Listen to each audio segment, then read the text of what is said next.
آج تو بڑھ کر کے گناہوں کی طرف جا رہے ہیں لوگ، خواہشات کے دلدل میں پھنسے ہوئے جا رہے ہیں۔ آج کا دن پورا زنا کے طور پر منایا جا رہا ہے۔ میں اپنی بچیوں سے کہوں گا، بعض ہمارے بڑے لوگوں نے اس کو یوم حیا کہا ہے، بہت ہی اچھا ہے۔ یہ ویلنٹائن ڈے نہیں ہے، یوم حیا ہے، حیا کا دن ہے۔ بچیاں اپنے گھروں سے یہ پیغام دیں، نو ویلنٹائن ڈے۔ ہمارے اسلام میں، ہمارے مذہب میں، ہمارے تقدسات میں ایسے فحش رواج کا کوئی حصہ ہو ہی نہیں سکتا۔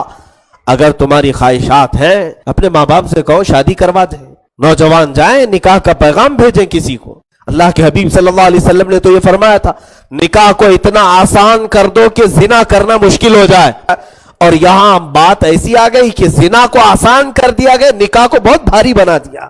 اے میرے عزیز بچوں، جوانوں اور بچیوں، آج کے دن شیطان تمہیں بے حیائی کی طرف بلا رہا ہے۔ جن نوجوانوں تک اسلامی تعلیمات نہیں گئی ہے، ہمارا یہ میسج ان تک فارورڈ کرو، ان تک پہنچاؤ کہ تم اپنے جسم کو غلاظت کے دلدل میں نہ ڈال دینا، ورنہ یہ دھبے صرف اور صابن کے پانی سے بھی نہیں دھلے جاتے ہیں۔ ایک بار تمہارے حیا پر، تمہارے پردہ عفت پر جب داغ لگتا ہے، پھر یہ جلدی کوئی دنیا کا پانی دھل کر صاف بھی نہیں کرتا۔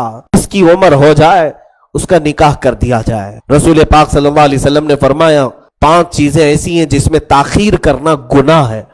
ایک، نماز کا وقت ہو جائے تو نماز پڑھنے میں تاخیر کرنا۔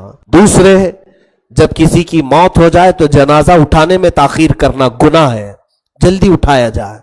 تیسرے، جب بچی جوان ہو جائے، بالغ ہو جائے تو اس کے نکاح میں تاخیر کرنا گناہ ہے۔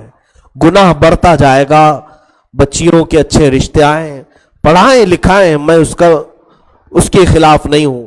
کیا شادی کرنے کے بعد بھی اگر وہ پڑھ سکتی ہے، اپنی پڑھائی کو جاری رکھ سکتی ہے، تو اس میں کون سا اعتراض ہے، کون سی خلاف بات ہے؟ لیکن ان کے گھر جلدی بسائے جائیں، اس لیے کہ شیطان ہمہ وقت دماغ پر سوار رہتا ہے اور غلیظ خیالات انہیں ڈالتا ہے۔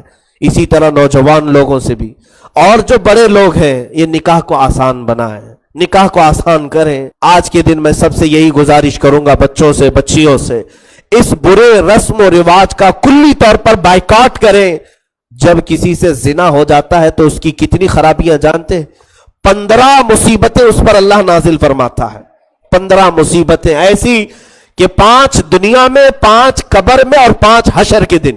یہ زنا کبیرہ گناہوں میں سے ہے کہ اللہ کے حبیب صلی اللہ علیہ وسلم کی بارگاہ میں کسی صحابی سے بھی ہو گیا تو حضور نے یہ نہیں فرمایا جاؤ توبہ کر لو سب ختم ہو جائے گا، بلکہ انہیں حکم دیا کہ انہیں پہاڑ کے اوپر سے نیچے گراؤ اور ان پر سنگساری کرو، پتھروں سے بارش کرو۔ ماعز اسلمی رضی اللہ تعالیٰ عنہ، صحابہ ہمارے سروں کے تاج ہیں، وہ آنکھوں کے ہمارے نور ہیں، لیکن ان کی خطائیں ہمارے لیے عبرت رہیں۔ سنگسار کیا گیا تو ماں و شما کا حال کیا ہے میرے عزیزو؟ یاد رکھنا، اللہ رب العزت تمہارے ہر چیز کو، ہر فعل کو دیکھ رہا ہے۔ یعلم خائنۃ الاعین وما تخفی الصدور۔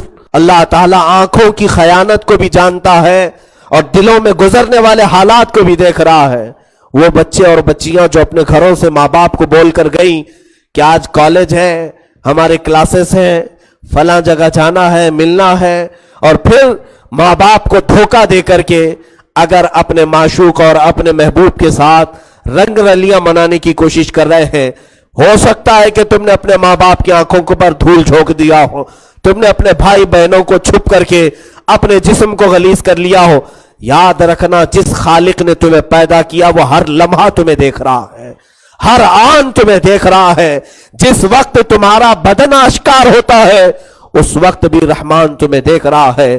بلکہ یہ فرمایا گیا ہے کہ جب ایک نوجوان جوڑا بغیر نکاح کے ایک دوسرے کے جسم کے قریب ہوتے ہیں، فرماتے میرے آقا صلی اللہ علیہ وسلم، اہتز العرش، اللہ کا عرش ہلنے لگ جاتا ہے۔ اہتز عرش الرحمن، رحمان کا عرش اس وقت ہل جاتا ہے۔ یہ اتنا بڑا پاپ ہے، یہ اتنا بڑا گناہ ہے۔ میرے عزیزوں، آج لوگ کیا سمجھتے ہیں کہ سب کرنے کے بعد رو رو کر کے یہاں آئیں اور سب دھل لیں۔ یاد رکھنا، اگر اسی حالت میں تمہاری موت ہوئی، کیونکہ میرے آقا فرماتے ہیں زنا کرنے کے وقت ایمان اٹھا لیا جاتا ہے، ایمان اٹھا لیا جاتا ہے۔